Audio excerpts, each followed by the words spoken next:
마태복음 5장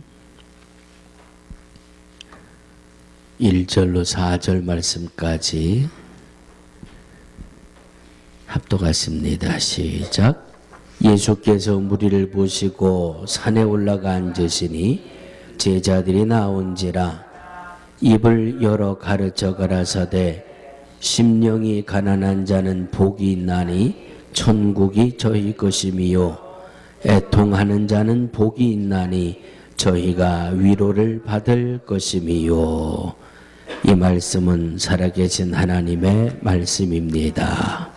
아멘. 할렐루야. 능력이 있는 곳은 역사가 반드시 일어납니다. 오늘 찬양대원들이 얼마나 은혜가 있고 능력이 있는지 찬양을 하니까 은혜 받아서 뉴저지에서 그냥 막 달려와가지고 우리 세 식구가 또 자리를 이렇게, 난 오늘 새벽에 애들 못 나오셔서 이제 꽃 하는 일이 많이 바빠졌나 보다 생각했더니 오늘 또 이렇게 낮 예배를 이 찬양대에 찬양에 이끌려서 이렇게 참석한 것이 얼마나 감사하고 은혜스러운 모습인지 우리 찬양대원들 화이팅! 화이팅! 아멘. 오늘 팔복의 두 번째 말씀, 애통하는 자는 복이 있나니.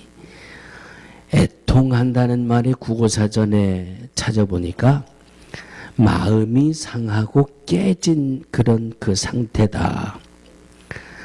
애통이라는 말이 마음이 상하고 깨진 상태를 국어사전에는 애통이다 이렇게 해석을 하고, 애통이라는 말의 헬라어의 원어적인 해석은 슬프다, 비탄하다.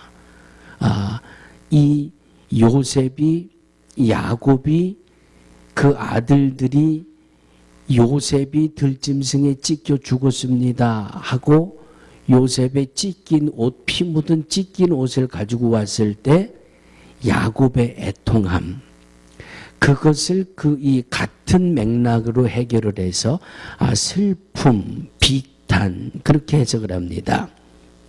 오늘 본문 속에 바로 팔복 중에 두 번째로 주시는 이 예수님이 말씀하시는 본문의 애통이라는 이 말은 심령의 애통입니다. 마음의 애통, 심령의 애통, 심령이 상하고 깨어지는 슬픔이 있는 성도는 복이 있다, 그런 말씀이에요. 심령이 깨지고 심령이 부서지는 슬픔이 있는 성도들은 복이 있다. 자, 여러분, 심령이 깨지고 심령이 부서지는 슬픔 느껴보신 분 계십니까? 심령이, 마음이 깨어진다, 마음이 부서지는 것처럼 슬프다. 이 시작부터 거창하게 시작을 해서 이 말씀이 잘 현실적으로 다가오지 않지만 은혜 체험한 분들은 이 말씀이 무슨 말씀인지 알아요. 은혜를 체험할 때 나도 잘 이해하지 못하는 그런 이 방언이 나오기 시작하고, 거의 모든 은혜 체험한 분들이 은혜를 처음 받을 때 방언을 할 때 옆에 있는 사람이 부끄러울 정도로 펑펑 웁니다. 무슨 소리인지도 모르는 게 자꾸 입으로 나오면서 주체할 수 없는 그런 슬픔, 막 그 눈물이 막 쏟아지고, 바로 그 순간이 심령이 애통하고 마음이 가난하다는 이 원어적인 의미입니다. 애통하는 자는 복이 있나니. 왜 심령이 깨어지는 것처럼 슬플까?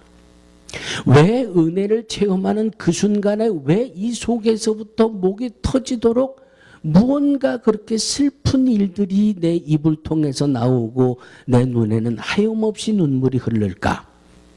심령이 애통한다라고 하는, 심령이 애통하는 그 원인이 바로 죄에 있기 때문에 그런 겁니다. 은혜 받고 이 은혜를 제일 처음 체험할 때 이제는 보통 이 신앙에서 영적인 체험을 통해서 한 걸음 성장하려면 죄가 남아 있어서는 안 되니까 그 은혜를 체험하는 그 순간에 이 속에 있는 죄가 다 내 입을 통해서 쏟아져 나오고 통곡하고 회개하는 그 과정을 거치는 그 단계가 이루어져야 되기 때문에 애통하는 자는 복이 있나니, 그 말씀을 오늘 팔복의 두 번째 말씀으로 주고 있는 겁니다. 하나님 앞에서 내가 지은 죄를 깨닫고 그 죄 때문에 마음이 깨질 정도로 슬퍼하는 심령을 가진 성도가 복이 있다. 복이 있다. 그래서 하나님 앞에 이 회개할 때에는 자복하고 통회한다 그러지 않습니까? 내가 지은 죄를 깨닫고 그 지은 죄 때문에 슬퍼하고 그 지은 죄 때문에 눈물로 하나님 앞에 용서를 구하는 것이 바로 회개예요. 애통하는 자는 복이 있나니, 이 단계는요, 죄를 깨닫고 슬퍼하고 하나님 잘못했습니다, 이것 가지고는 완성이 되질 않습니다. 성경은 분명히 말씀합니다. 회개에 합당한 열매를 맺어라. 그러니까 오늘 팔복의 두 번째 주시는 말씀에 애통하는 자는 복이 있나니, 이것이 내 것이 되기 위해서는 하나님 앞에서 내가 지은 죄를 깨닫고 그 죄 때문에 슬퍼하며 주님 앞에 자복하고 통곡하고 회개하고 다시는 똑같은 죄를 짓지 않는 그 회개에 합당한 열매를 맺는 단계까지 나아갈 때 바로 이것이 애통하는 자는 복이 있나니 라고 하는 말씀입니다. 구약에 많은 선지자들이 등장을 합니다. 그 많은 선지자들 중에 특별히 예언에 대한, 미래에 되어질 예언의 말씀을 선포하는 그런 선지자들 중에 요엘 선지자가 있어요. 요엘 선지자가 요엘서 2장 12절 13절을 보면 여호와의 말씀에 너희는 이제라도 금식하며 울며 애통하고 마음을 다하여 내게로 돌아오라. 너희는 옷을 찢지 말고 마음을 찢고 너희 하나님 여호와께로 돌아올지어다. 이렇게 하나님 앞에 애통하는 것은 마음을 찢고 하나님에게로 돌아오는, 여기까지가 애통하는 자들이 받는, 애통하는 자들이 복이 있다라고 하는 말씀입니다. 로마서 6장 23절에 죄의 삭은 사망이라 그래서요. 죄의 삭은 사망입니다. 그런데 회개한 죄는 용서예요. 용서. 주님이 어떻게 용서하신다고 그랬어요? 동이 서에서 먼 것 같이 내 등 뒤로 던져버리고, 회개하고 용서받는 죄에서는 우리 주님이 재론지 않겠다고 하시는 것이 성경입니다. 그런데 회개하지 않은 죄는 반드시 사망이라고 하는 죄값이 따라오는 것이 성경입니다. 갈라디아서 6장 7절입니다. 스스로 속이지 말라. 하나님은 업신여김을 받지 아니하시나니 사람이 무엇으로 심든지 그대로 거두리라. 애통하는 것이 얼마나 복이 있는가 하면, 회개하는 것이 얼마나 복이 있는가 하면, 그 모든 것에 대한 이 회개하지 않은 죄에 대해서는 그 대가를 물게 하겠다는 것이 성경이에요. 오늘도 저와 여러분들에게 주시는 하나님의 음성입니다. 어느 날 버팔로에 있는 나이아가라 폭포의 상류에서 아마 상당히 추운 겨울날이었던가 봅니다. 나이아가라 폭포 상류면 캐나다 쪽이 되겠죠. 이 캐나다 쪽에서 얼음 덩어리들이 막 떠내려오는데, 그 얼음 덩어리 중에 한 덩어리에 이 염소가 염소가 그 얼음덩어리에 붙어가지고 얼어 죽은 채로 그 얼음덩어리가 떠내려오고 있었답니다. 하늘을 날던 독수리가 그것을 보고 쏜살같이 내려와서 얼어 죽어 있는 이 염소의 살에 그 날카로운 발톱을 팍 들이받고 그리고 그 얼어 죽은 사슴을 뜯어먹기 시작합니다. 한참을 뜯어먹다 보니까 이 나이아가라 폭포 근처까지 왔어요. 물이 떨어지면서 벼락 같은 소리를 내는데 이 독수리가 날아갔을까요? 안 날아갔을까요? 헤이, 떨어지는 그 찰나에 내가 휙 하고 날아가면 되지. 이 독수리는 태연하게 그 폭포에 떨어지는 소리가 나는데도 전혀 개의치 않고 이 얼음덩어리가 떨어지는 그 순간에 내가 탁 날아가리라. 그렇게 나름대로 계산을 하고 계속 쪼아먹고 있었습니다. 드디어 이 얼음덩어리는 폭포 밑으로 떨어지기 시작합니다. 독수리가 이제는 가야 되겠다 날개를 피는 순간에 날아갔을까요? 못 날아갔을까요? 못 날아갔어요. 왜 못 날아갔을까요? 이게 얼어붙었어요. 이 독수리 발톱이 그 죽어있는 염 같이 얼어붙어가지고 그대로 떨어져 죽었다는 그런 기사예요. 죄는 달콤하지만 그 결과는 참혹한 결과를 가져옵니다. 이 글 밑에 달아있는 이 평가예요. 한참 죽어있는 이 시체를 잡수시면서 나는 언제든지 여기서 떠나갈 수 있다. 나는 언제든지 여기서 내 능력으로 날아갈 수 있다. 그러나 어느 순간에 자기 다리가 얼어붙어 있는 것조차도 발견하지 못하고 그 염소와 함께 나이아가라 폭포로 떨어져서 죽었다라고 하는 겁니다. 사람이 죄를 지을 때는 이렇게 짓게 된다는 겁니다. 나는 언제든지 여기서 빠져나올 수 있어. 아유, 이까짓 거 나는 마음만 먹으면 언제든지 나는 이거 안 할 수 있어. 그러다가 보니까 탁 얼어붙어 가지고 빠져나올 수 없는 그런 결과를 얻게 된다라고 하는 이 글이 가져다 주는 교훈입니다. 저를 한번 따라해 주시기 바랍니다. 죄는 빨리 깨달을 수 있도록 은혜입니다. 죄는 빨리 회개하는 것이 용서받을 수 있는 단 하나의 길입니다. 내가 하나님 앞에 어떤 죄를 지었는지를 빨리 깨달을 수 있는 것이 은혜입니다. 내가 지은 죄를 즉시로 하나님 앞에 회개할 수 있는 것. 내가 하나님 앞에 주님 내가 이런 죄를 지었습니다. 자복하고 애통하는 이런 마음, 이런 믿음으로 하나님 앞에 회개할 수 있는 이것이 바로 우리에게는 은혜라고 하는 말씀입니다. 종교개혁가 마틴 루터의 글에 보면 이런 글이 있습니다. 마틴 루터가 이 구교와 신교를 구분짓는 2017년도에서 500을 빼면 몇 년도가 되죠? 자, 계산은 집에 가서 하시고 501년 전에 마틴 루터가 종교개혁을 했습니다. 구교에서 가만 보니까 이건 성경하고 전혀 아니거든요.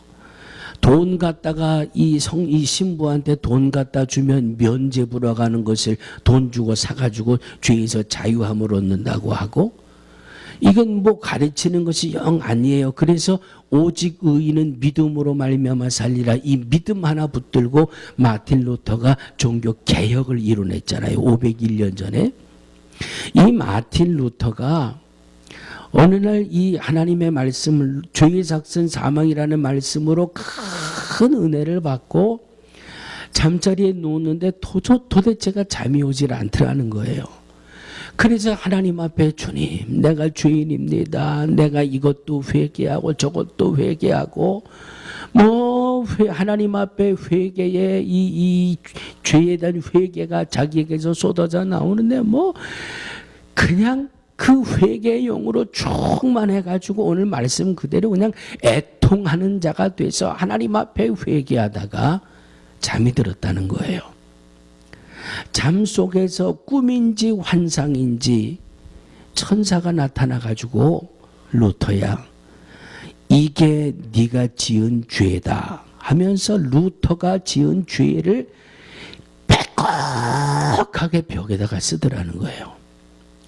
그 천사가 내 죄라고 써놓는 그 죄의 항목들을 보니까 정말 아무도 모르는 줄 알았던 그 죄까지도 천사가 벽에다가 쓰더라는 거예요. 빼곡히 써내려가는 이 자기 자신의 죄에 대한 내용을 보면서 에이 나는 틀렸구나. 나는 정말 용서받지 못할 죄인이구나. 내가 세상에 회개한다고 하면서 오늘까지 왔는데 이렇게 주님 앞에서 정리되지 않은 죄가 이렇게 많이 남아있다니 나는 틀렸구나. 그렇게 실망하고 낙심하고 그냥 내가 그랬지 이런 죄도 졌지 저런 죄도 졌지 그냥 천사가 자기의 죄를 써내려가는데 그냥 기가 막히더라는 거예요. 아고 그렇구나 그랬구나. 그런데 그냥 그것 때문에 실망하고 낙심하고 있는데 그 천사가 어디로 갔는지 없어지고 손만 하나 남아가지고 그 죄를 계속 쓰고 있는데 그 손을 보니까 손에 못이 박혀 있더라는 거예요. 손에 못이 박혀 있고 못이 박혀 있는 그곳에서 피가 철철 흐르는데 그 손이 지금까지 자기의 죄를 빼곡하게 써놓은 그것을 다 지우고 있더라는 겁니다. 천사의 손은 자기의 죄를 다 기록을 했는데 그 못에 박혀서 피가 흐르는 그 손은 자기의 죄를 다 지우고 있더라는 겁니다. 그 아들 예수의 피가 우리를 모든 죄에서 깨끗하게 하실 것이요. 어디에선가 이런 음성이 들리면서 바로 예수님의 보혈이 이렇게 나의 많은 죄를 깨끗이 지워주시는구나. 할렐루야. 애통하다가 잠이 들었는데 그 꿈인지 환상인지 그 모습을 보고 나서 자기가 너무너무 은혜가 되더라는 거예요. 그래서 그냥 너무 기뻐서 너무 감격스러워서 깨났다고 하는 그런 글을 남겨주고 있습니다. 세상이 알지 못하는 것, 사람들이 나를 기억해내지 못하는 그런 많은 죄가 있지만 애통하고 회개하는 죄는 하나님이 그리스도의 보혈로 다 용서해 주신다고 하는 것이 바로 애통하는 자는 복이 있나니 하는 말씀이에요. 이사야서 53장 5절입니다. 그가 찔림은 우리의 허물을 인하며 그가 상함은 우리의 죄악을 인함이라. 59장 1절 2절입니다. 여호와의 손이 짧아 구원치 못하심도 아니요 귀가 둔하여 듣지 못하심도 아니라 오직 너희 죄악이 너희와 너희 하나님 사이를 내었고 너희 죄가 그 얼굴을 가리워서 너희를 듣지 않으시게 함이니. 이사야서 1장 18절입니다. 오라 우리가 서로 변론하자. 너희 죄가 주홍 같을지라도 눈과 같이 희어질 것이요 진홍같이 붉을지라도 양털같이 되리라. 할렐루야. 애통하고 회개하는 그곳에 용서의 은혜가 넘친다고 하는 말씀입니다. 여러분들은 면역력을 자꾸 키우셔야 되잖아요. 그런데 저는 면역력을 자꾸 죽여야 돼요. 그래서 면역력을 자꾸 죽여야 되기 때문에 이 없던 것도 자꾸 생기고 작년 반에도 한 알러지가 한 일주일이면 끝났는데 올해는 벌써 한 2주, 3주째 가나요? 제가 사택을 아무래도 손을 봐야 되겠습니다. 그렇게 말씀드리고 아주 일을 잘 하시는 분에게 견적을 좀 한번 받아봤어요. 그랬더니 재료비는 뭐 한 2,000불 정도면 되겠는데 인건비만 5,000불에서 6,000불을 주셔야 되겠습니다. 그래서 제가 견적만 받아보고 뭐 내 집 같고 이게 우리 교회의 재산이라면 뭐 돈이 그만큼 들어도 하겠는데 안 되겠다 싶어가지고 요새 우리 청년들이 아주 토요일마다 저한테 닥달을 받고 있습니다. 그냥 일주일 동안 피곤하게 일했는데 그래도 목사가 오라고 그러니까 또 토요일이면 또 와요. 신랑 내보내고 또 애기하고 혼자 있기 싫다고 또 우리 배불뚝이 딸내미도 또 애기 데리고 같이 와요. 그래서 지금 밖에서부터 페인트 칠하고 장판 갖다 깔고 브라인더 다 이 바꿔치기 하고, 이야, 여러분 그 창문에 이 아파트 사시는 분들은 감사하셔야 돼요. 페인트 칠하는 거 뭔지 모르잖아요. 수포한테 말 한마디만 하면 와서 수포가 다 해주잖아요. 이 하우스는 이게 그런 게 아니더라고요. 또 이거 자꾸 집 고쳐달라, 뭐 아파트에서는 3년에 한 번씩은 페인트를 색으로 칠해줘야 되는 거로 돼 있는데, 이거 저 우리 자택 집 새는 거 지붕 하나 해달라고 그러다가 얼마나 제가 조마조마했는지, 이거 고쳐달라 저거 고쳐달라 그러면 아이 귀찮은데 그냥 나가시오 그럴까봐 그냥 찍소리도 못하고 그냥 토요일마다 청년들 불러가다 지금 이 일을 시작을 하고 있어요. 일주일 동안은 짐 정리하고 토요일 날은 페인트 칠하고 가게 3번 4번 쫓아다니면서 하고, 이게 몸이 자꾸 이렇게 풀리질 않아요. 그래서 제가 지금 이 말씀 하느라고 벌써 한 5분 시간이 지나갔는데 설교가 다 끝나가기 때문에 제가 한 5분 시간을 좀 늘리는 거예요. 예배가 너무 일찍 끝날 것 같아서. 그래서 목소리도 안 풀리고 지난주에는 또 새벽에도 또 한 번 제가 못 나오고, 어쨌든 엘러지도 하나님이 치료해 주셔야 될 텐데 하나님이 치료하실 만하면 이 약을 먹고 자꾸 몸에 이 면역력을 떨어뜨리니까 여러분들이 기도 안 해주시면 참 그래요. 그래서 요즘은 좀 불편한 생각도 자꾸 들어요. 그냥 65이면 정년 은퇴인데 65에 그냥 은퇴할까 뭐 그런 생각도 나고, 근데 노인 아파트가 돼야 된다라고 하는 이 단서 조항이 하나 붙어서 조금 요즘 이렇게 힘겨워서 우리 식구들의 기도가 너무 절실히 필요한 요즘을 보내고 있습니다. 기도해 주시고, 한 병원에서 그 엑스레이를 직업으로 하는 그 기사들이 있잖아요. 뭐 영어로 뭐라 그러는지 잘 모르겠습니다만은 이 엑스레이 기사가 언제부턴가 소화가 잘 안 되더래요. 그래서 그냥 쉽게 하는 말 있잖아요. 이거 소화도 안 되고 왜 이러지? 그냥 사진이나 한번 찍어볼까? 그리고 그냥 엑스레이를 한 장 찍었어요. 엑스레이 사진 한 장 찍어 놓고 그 다음부터 또 일이 바쁘니까 또 뭐 소화도 조금 안 되는 것 같더니 뭐 그닥 또 뭐 괜찮아지는 것 같고, 그래서 자기가 소화가 잘 안 돼서 엑스레이 찍은 것조차도 잊어버릴 정도로 막 바쁘게 한두 주 지나다가 어느 날 책상에 이 엑스레이 사진들이 한 10여 장 이렇게 쌓여 있는데 쭉 훑어보다가 아이고 이 사람은 참 어쩌다가 병을 이 지경으로 키웠어. 그 엑스레이를 보니까 이 위암인데 그냥 위암이 말기가 될 정도로 그냥 암이 꽉 찬 게 보이더래요. 아이고 이 사람은 어쩌다가 이렇게 병을 키워놨어. 그리고는 무심코 엑스레이를 다 옆으로 치워놨는데 그 사진이 누구 사진이었을까요? 그 사진이 자기 사진이래요. 그래서 이 엑스레이 기사는 자기가 엑스레이 사진 찍고 한 달도 못 돼서 운명을 달리했다, 그런 말이 있습니다. 나는 아니겠지. 나는 회개 많이 했으니까 나는 괜찮을 거야. 오늘날을 살아가는 이 현대 성도들의 최대의 위기가 죄의식에 대해 결핍, 죄의식에 대해서 무관심한 것이 현대 교인들의 제일 큰 문제라고 하는 겁니다.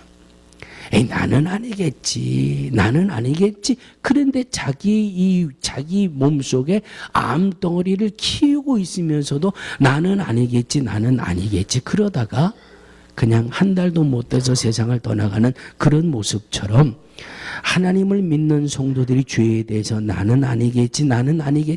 죄에 대한 무감각으로 살아가는 것이 가장 위기의 문제라고 하는 글입니다. 사랑하는 성도들이요, 죄를 깨닫는 것도, 죄 때문에 슬퍼하는 것도 없이 하나님은 사랑의 하나님이야. 하나님의 복 주시는 하나님이야. 나의 모습을 먼저 볼 수 있는 이런 은혜가 우리에게 있어야 할 줄로 믿습니다. 그래서 예수님이 구름대처럼 모여온 군중들에게 산상수훈의 두 번째로 애통하는 자는 복이 있나니, 죄로 인해서 심령이 애통하고 그 애통함을 하나님 앞에 통곡하고 자복하고 회개하고 용서받는 그 심령이 복이 있나니라고 하는 말씀입니다. 애통하며 사유함의 은혜를 받을 수 있는 저와 여러분들이 되어야 할 줄로 믿습니다. 2018년이 들어오면서 전 세계 인구가 76억 명이 넘어섰다 그러지요. 76억 명이 넘어섰는데 이 땅에는 우리들이 알지 못하는, 눈에 보이지 않는 미생물들이 76억 마리가 넘는 미생물들이 존재한답니다. 그래서 서로 먹이 사슬이 돼서 잡아먹고 죽고 또 이 세포 분열하고, 이렇게 우리들의 눈에 보이지 않는 미생물이 지구를 살고 있는 사람 숫자보다 훨씬 많다라고 하는 겁니다. 여러분 손바닥을 한번 들여다보세요. 여러분들 손바닥에 과연 이 세균들이 얼마나 있을까요? 아마 우리 눈에는 보이지 않지만 현미경을 가지고 우리의 손바닥을 들여다보면 좀 기가 막힐 거예요. 그렇죠? 그래서 외출하고 들어오면 제일 먼저 뭐 하라고 그래요? 손을 씻으라 그러잖아요. 손을 씻으면 손바닥에 있는 세포들이 다 씻겨나갑니다. 그런데 1시간만 지나면 이 세포가 또 증식을 해가지고 1시간만 지나면 우리 손바닥에 이 세포들이 바글바글하대요. 그런데 우리 눈에는 안 보이잖아요. 현미경으로 들여다보면 보인다는 거예요. 성경은 하나님의 눈을 가리켜서 불꽃 같은 눈동자라 이렇게 말씀합니다. 사람의 눈은 피해갈 수 있습니다. 그러나 하나님의 눈은 피해갈 수가 없습니다. 사람은 살짝 속일 수도 있지만 우리 하나님은 속일 수가 없습니다. 그래서 하나님 앞에 회개하는 것이 우리에게는 너무나도 소중한 복이 되는 믿음이라고 하는 말씀입니다. 우리의 영혼, 우리 내면의 깊은 곳을 주님 보고 계십니다. 주님 다 알고 계십니다. 사랑하는 성도들이요, 애통하는 성도는 복이 있다고 말씀합니다. 죄 때문에 해보지 못한 성도는 은혜의 체험을 알 수 없습니다. 죄 때문에 탄식해보지 못한 성도는 하나님의 은혜에 대한 감격을 체험할 수가 없습니다. 죄 때문에 애통하고 죄 때문에 탄식하는 그곳에 은혜도 있고 용서의 기쁨도 있다라고 하는 말씀입니다. 우리 주님께서 회개하는 우리 모든 죄를 씻어주시기 때문입니다. 남김없이 깨끗이 씻어주신다고 하는 것이 주님의 음성입니다. 사랑하는 성도들이요, 애통하는 믿음, 애통함을 주님 앞에 내려놓고 통회하고 자복함으로 애통하는 자는 복이 있나니, 저희가 위로를 받을 것이며, 이 은혜가, 이 복이 우리 모두에게 넘쳐나기를 주의 이름으로 축원합니다. 하나님, 나는 죄인입니다. 나의 죄를 깨달을 수 있는 은혜를 주시고 지은 죄 때문에 하나님 앞에 자복하고 통회하고 죄 때문에 심령이 깨어지고 부서지는 슬픔을 주님 앞에 회개함으로 내려놓을 수 있는 애통함이 우리 모두에게 있게 하여 주옵소서. 동이 서에서 먼 것 같이 죄과를 옮겨주시겠다고 약속하셨습니다. 회개하는 죄, 용서받은 죄는 다시 재론치 않겠다고 약속해 주셨습니다. 하나님, 나의 모든 것을 아시는 주님, 나의 모든 것을 보고 계시는 주님, 겸손히 회개합니다. 두 손 들고 자복합니다. 주님, 내가 죄인입니다. 용서해 주시고 다시는 똑같은 죄를 짓지 않는 은혜의 길을 걷게 하여 주옵소서. 애통함으로 복이 있는 우리 모두가 되게 하여 주옵소서. 예수님의 이름으로 간절히 기도하옵나이다. 아멘.